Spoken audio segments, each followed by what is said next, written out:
do you have a scarcity model? Like, are you actually short on inventory and you think the demand is going to be there? 2, are you trying to create a connection with a certain audience as well? Is it for loyalty members? Is it for VIPs? Is it for people that walk in store, right? So kind of know what you're trying to achieve, know your audience. Honest Ecommerce is a weekly podcast where we interview direct-to-consumer brand founders and leaders to find out what it takes to start, grow, and scale an online business today. Hey everybody, welcome back to another episode of Honest Ecommerce. Joining me from the complete opposite side of the world, the CEO and co-founder of EQL, Andrew Lipp. Welcome to the show. Chase, thanks for having me. Excited to be here. I'm excited to chat. I'm excited we found time to make this work for both of us. So I guess for those that don't know, what is EQL? What types of problems are you solving for folks? Yeah, thanks, Chase. EQL, pronounced equal. So thank you for saying it right. Often people say EQL, but EQL was born on this idea of fairness, getting products into the hands of real fans. So today we help brands create, control, and convert the energy of their most in-demand launch moments. And we ambitiously try to turn that passion of fans into connection and connection into long-term value. But really, what does that mean? That means that running launch for retailers is incredibly hard operationally. It requires a whole bunch of apps and products and plugins and all this kind of stuff to get high heat products into the hands of real fans. What traditionally happens is, when you've got high demand, your infrastructure gets a bit shaky, you get all this load on your site. If the product is really hot, you get bot scams and bad actors trying to clear out stock. And then you ultimately get your real fans screaming from the top of the roofs that they weren't able to get fair access to product. So EQL allows for initially your infrastructure to manage the load. It allows for real-time bot scammer detection, and it ultimately allows to get products into the hands of real fans. That was originally what it was for. That was based on me being a miserable sneaker fan, not getting my hands on the products I liked and kind of breeding that idea. Today, that stuff is table stakes and we do a lot more as well. Loyalty ingestion. We can activate events in real time. We can geofence areas for launches. We can identify who your true fans are and sell to them in real time. So we have little modules like exclusive access, invite only, draws, and a whole bunch of ways to create these launch moments.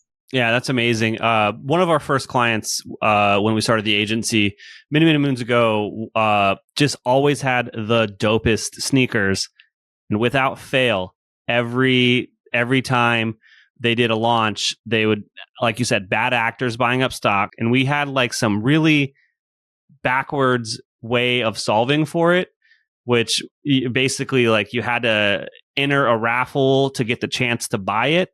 Which isn't the best UX, but, the goal was the same, was, we want these sneakers to go to actual human beings that actually like them. Yeah, that's exactly right. I mean, and I'd love to know the sneakers that they were wearing because, 1, I'm a sneaker fan, and 2, we now work with the biggest sneaker brands in the world. We work with Jordan Brand, Nike. We've done a lot of the hottest collaborations out there. We were just involved in an undefeated Jordan launch, a Nigel Sylvester launch. We did the Tiffany's Nike collaboration. We work with Asics and Kenzo, or Asics, pronounced in your neck of the world. Yes. So we work with, a whole bunch of collaborating partners, sneaker brands, to help them bring product to their fans. And that was the Nexus story for us, right? I was very similar to your friend. I was a miserable sneaker fan, not getting access to product, and I was getting disenfranchised with how commerce was being managed. Yeah. So you were writing us emails about your experience, and we were just like, so it's very funny. This problem is existing, but it isn't just sneakers. It's any in-demand product. I remember, didn't Kim K's website go down once, and then she moved to Shopify, and that was a whole big thing? Exactly that. So, sneakers were a proxy for us to prove the hypothesis that high demand e-commerce, call it launch e-commerce, is very hard to manage.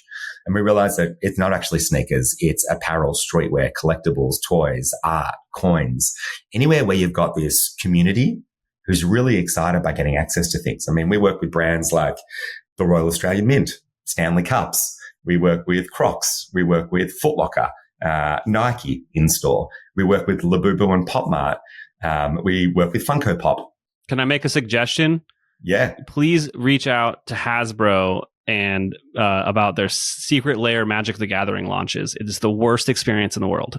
Right. We do Ravensburger Lorcana launches, right? We do Topps collectible cards, right? So absolutely spot on. But the funny thing is, or the interesting part is, that's where we started, really. We started in this high heat, high demand. But really, we believe that, elite launch tools should be accessible for everyone of every size, whether you're a solo creator, a growing direct-to-consumer brand, a multi-store retailer. We're building tooling now that isn't just about the hottest things flying off the shelf. It's about creating moments for launch, right? It's about connecting to your fan base, and it's about optimizing and differentiating that experience. Commerce is, I'm sorry for saying it, but like standard commerce is very boring right now, right? You're optimizing for conversion rates, you're optimizing for site on traffic, you're optimizing for checkouts. It's very undifferentiated to the connection you're trying to build with your fan. And so we're bringing these elite tools. They started with, call it the hot brands, that have that demand. And now they're going to the people, to the brands of all shapes and sizes who really want to, be efficient in launch, bring operational rigor to that launch, have the one-stop shop for tooling, and actually connect and create these moments and bring passion and energy to these launches. Hey, everybody, just a quick reminder. Please like this video and subscribe if you haven't. We're releasing interviews like this every week, so don't miss out. Now back to the interview. Absolutely. And we had spoke briefly before, and something I remember from our original conversation was EQL launched. It was kind of platform agnostic, almost a platform in and of itself. But as you have grown, now Shopify, you're leaning into that ecosystem. And you just launched a Shopify app, actually. We did. Yeah, that's right. We actually launched just last week. Oh, congrats. So if you want to play with the app, it's in the store. But, what we realized, so initially when we built our tooling, it kind of sat next to your e-commerce stack. You still needed to log in. You still needed to create a product pop-up page. You still needed to connect some piping between your e-com stack today. And whilst it did a good job at managing these moments, we saw that retailers want launch where they are, right? In today's world, they want to actually go to the one place to do the one thing embedded in their one experience. And so we realized, if we can bring launch to retailers, and as we all know, everyone's in Shopify. Amazing tooling, incredible place to play. No good reason not to be there. It's a fantastic platform. So what we did is create embedded tooling, allow retailers to actually embed launches into their product pages, use Shopify's Shopify payments instead of having to connect other payment gateways, and ingest orders really seamlessly into your order system in Shopify. So it's attempting to be a one-stop shop, embedded, smooth experience right where you run your e-commerce day to day. Absolutely. And I think that one thing Shopify does a really good job of, which was one of the unique solutions, I guess, that EQL was bringing to the table, was managing that high demand. And Shopify's infrastructure, especially around Black Friday, they're in real time talking about how cool they are. Nothing's gone down. So was that once that was a pillar for you guys, this demand stuff, and now you're well, if you're on Shopify, this benefit is kind of mute. Did that ever hit you? We are friends with Shopify. They're a fantastic business. Call it years ago when we started, Shopify was going down for the hottest launches. Oh yeah, it was. And we were an alternative, right? And we saw that happen, and it was very public. Unfortunately, I think their platform infrastructure has gotten incredible, right? And it's a lot better, but it's for generic checkout. It's for generic experiences. It doesn't bring the magic. It doesn't bring the connection. It doesn't bring the bot, scammer, and bad actor detection. Oh yeah, I know, absolutely. I wasn't downplaying any of the other feature set of the product. I was just saying I could see the advantage of EQL on custom solutions. If you're still on a homebrewed tech stack, this is going to be infinitely better if you do have a high demand product. Anything where you're managing your own server, so the WooCommerces of the world or similar things like that, If you're on Wix, just why? Go somewhere else. You're spot on. I mean, our original platform was exactly to solve that. You've got a funky back end. You may have Frankenstein something together. It might be a bit old school. Maybe your checkout's going out of sync with your inventory management, using a whole bunch of plugins and everything's cycling and nothing's connecting when it's a high heat moment. So that was the impetus for our initial product, right? Is that commerce is wild. Nothing connects and is in sync, and we can create a smooth experience for you, kind of in a very simple way. We can onboard in minutes and we can create these launch pages for you. But to your point, Shopify is really great, and they now stand the test of time in certain parts, but we still add that creative experience, that connection for launch, and we're trying to bring all the tooling under the one banner. So you're not capturing people's information, cutting and pasting from a CSV file, adding a timer from someone else, working out some loyalty ingestion. All of that is ambitiously going to be under the banner of Equal. Yeah, let's talk about the strategy element of like doing like an awesome launch. Yeah. Obviously a lot of these tools are going to exist within the Equal app, but you could DIY this if you really wanted to, or just have it be done all in one place. Let's talk, like, how would you, if you were consulting with a brand on the release of a product that is going to have some velocity behind it, maybe there's a celebrity partnership, or it always sells out, right? What would you, what's that playbook that you kind of like recommend following, or just some good ideas? Yeah, we work with a lot of retailers to actually guide them through the launch experience, given we've seen some really fantastic launches go well. And on the flip side, we've seen some launches really fall over. I think the playbook is first, understanding what you're trying to achieve. One, do you have a scarcity model? Like, are you actually short on inventory and you think the demand is going to be there? Two, are you trying to create a connection with a certain audience as well? Is it for loyalty members? Is it for VIPs? Is it for people that walk in store? Right? So kind of know what you're trying to achieve, know your audience. Plan it out. What's your pre-launch ambition? Right? Are you going to capture interest? Are you going to hold a wait list? Are you going to do notify me? When you launch, what are the mechanics you're thinking about? Is it going to be a draw where you capture all the demand and only sell an amount to a small selected group of people? Is it going to be exclusive access, where you're first going to make a whole bunch of your biggest fans feel amazing, but also they're going to share that experience and make others feel FOMO and drive pent up demand in the market, right? So what is the tooling? Is it exclusive access as invite only? Then you're going to do a draw. Then are you actually going to, if you have any leftover stock, are you going to hold it and do a shock drop in a month's time, right? So to not show that any product kind of remained on shelf maybe, right? What are you going to do when you understand who bought it and who missed out? Are you going to think about, actually, how do I action the people that didn't get it? They were so interested. That is as pure as a purchase intent as you can see, right? So what are you going to do? You're going to action them with an offer, a discount, a drive-in store, a cross-sell, right? How are you going to think about the data, the insights, and the impact, right? Maybe the question is it a collectible? Do you know who bought that before, and are there people chasing that next collection in the set? Should you be selling 50% of your stock to them first, so they feel great, while 50% to people who can continue to taste the collection? So you've really got this strategy of like pre-launch.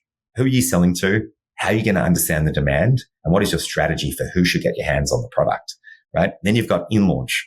What are the mechanics you're thinking about to create demand and the perception in market? Get people really excited.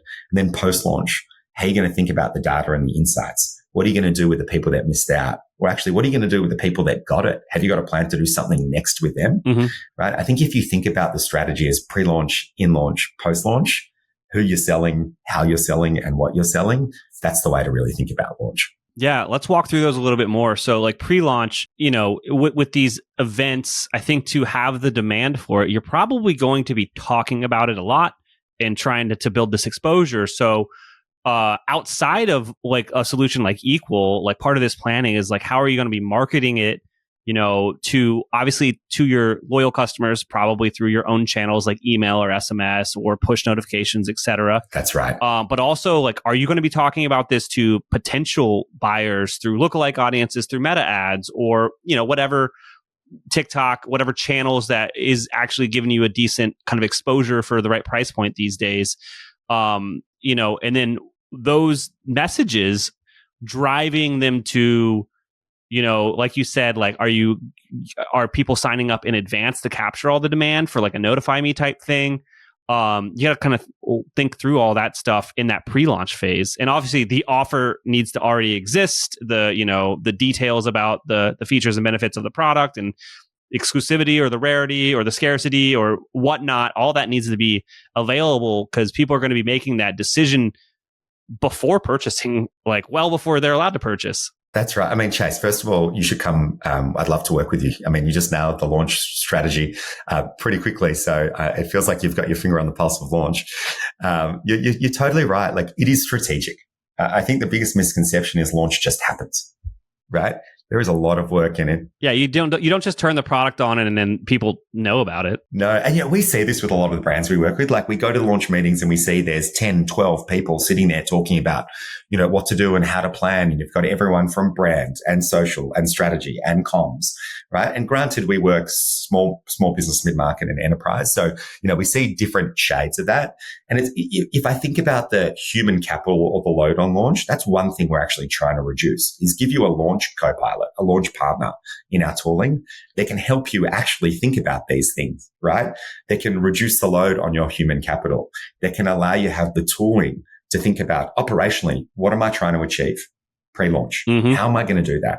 And then understand, okay, well, if I'm trying to achieve that, where do I start, right? What's my sequencing? What's my comms? When do I launch it? What do I say? What are my templates? That's our ambition in the future. And then when you get to in-launch, our ambition is to actually help sequence that for you. You've gotten to the point where you've got the comms out there, you're like, I've got this product I want to sell. How should I sell it? And ultimately Equal will say to you, well, this is the sequence. You should drop it this way. You should use these templates. You should use these tooling, right? And then the ambition is, and I'm getting into the future, at the end of launch, we say to you, hey, there's an audience segment here, right? And you could do these things with them. Would you like to do them? Yes. Right? There's a lookalike audience over here that look like those folks that'll be higher LTV. So you need to send them an offer. Here's the offer you should send them. Click yes, right? We ambitiously want to call it the launch co-pilot, right? The launch co-pilot that says, hey, you've got a product. What do you want to achieve? And then we say, well, this is how you lead up to it. This is how you manage the moment. This is how you action the insights. And this is how you do it again. Absolutely. Yeah. And that in launch, and the reason I get this is because Black Fridays, we're recording this a little bit early, but Black Fridays 100 days from today, I think, because I looked it up yesterday. I think it was 101. Right. But so now that's top of mind, even though we're 3 months out. But it's the same, what you're doing for these high demand things are also, you could create this same demand for not necessarily one product, but just for like a moment in time, which for most brands, it's their Black Friday, Cyber Monday. We've got a client, they call it their open house.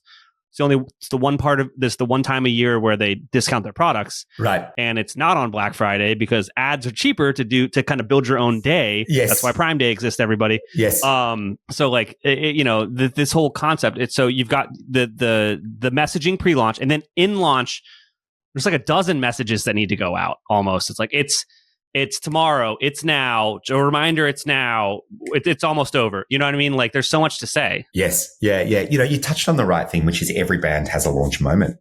And the definition of launch moment is there's breadth in that definition, right? It might be Black Friday. It might be Cyber Monday. It might be a time-boxed offer. It might be a promotion. It might be a capsule. It might be a season launch. It might be a VIP offer. It might be an online to in-store driving traffic, right? Every launch has a moment, and you've got different intentions and objectives of managing that moment, and you need the tooling to do it. And tooling is really hard, right? And if you can create moments and turn them into opportunities and deeply connect with your community, you're going to come out with not only more sales, bigger basket size, longer value customers who connect with you.